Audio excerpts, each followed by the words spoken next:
ایرانی پارلیمنٹ کے اسپیکر محمد باقر کالیباف نے خبردار کیا ہے کہ ایران کے اتحادی باب المندب کی بحری گزرگاہوں کو بھی اسی طرح بند کر سکتے ہیں جس طرح تہران نے مؤثر طور پر آبنائے ہرمز کو محدود کیا ہے۔ اگر آبنائے ہرمز غیر فعال رہے اور اس کے ساتھ ساتھ اہم سمندری گزرگاہ باب المندب بھی بند کر دی جائے تو دنیا کی توانائی کی ترسیل کا تقریباً 1/4 حصہ اور ایشیا سے یورپ جانے والی برآمدات کا بڑا حصہ متاثر ہو سکتا ہے۔ باب المندب بحیرہ احمر کو خلیج عدن سے ملاتا ہے اور عالمی تیل کی تجارت کے لیے ایک نہایت اہم راستہ ہے۔ ایران کے سابق وزیر خارجہ علی اکبر ولایتی نے social media platform X پر خبردار کیا ہے کہ مزاحمتی محاذ کی متحدہ قیادت باب المندب کو بھی آبنائے ہرمز کی طرح دیکھتی ہے۔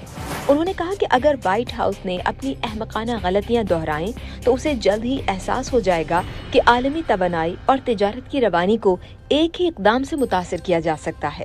ماہرین کے مطابق اگر باب المندب بھی بند ہو گیا تو اس کے اثرات صرف جاری تنازع تک محدود نہیں رہیں گے بلکہ عالمی توانائی کے بحران کو مزید سنگین بنا سکتے ہیں، جس کے اثرات دنیا بھر میں صنعت، گھریلو صارفین اور ایندھن کی قیمتوں پر پڑیں گے۔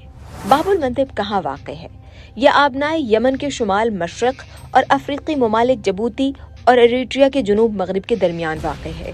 یہ بحیرہ احمر کو خلیج عدن سے ملاتی ہے جو آگے چل کر بحر ہند میں شامل ہو جاتی ہے۔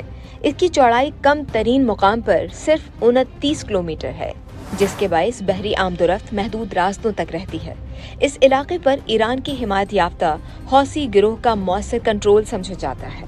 توانائی کی تجارت میں باب المندب کی اہمیت۔ باب المندب دنیا کی اہم ترین بحری گزرگاہوں میں سے ایک ہے۔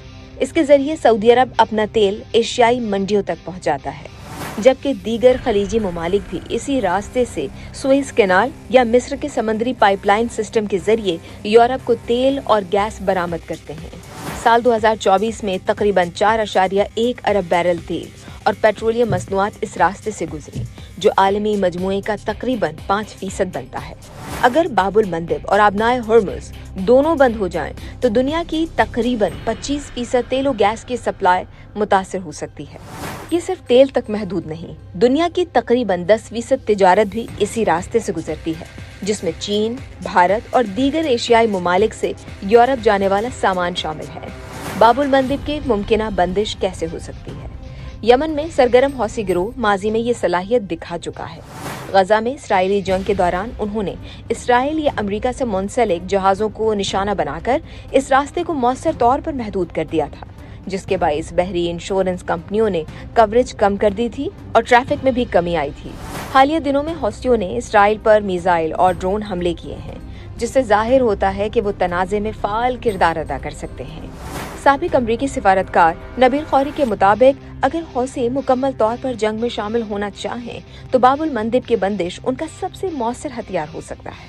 انہوں نے خبردار کیا کہ اگر وہ چند جہازوں کو نشانہ بنائیں تو پورے بحیرہ احمر میں تجارتی سرگرمیاں رک سکتی ہیں، جو ایک خطرناک حد عبور کرنے کے مترادف ہوگا۔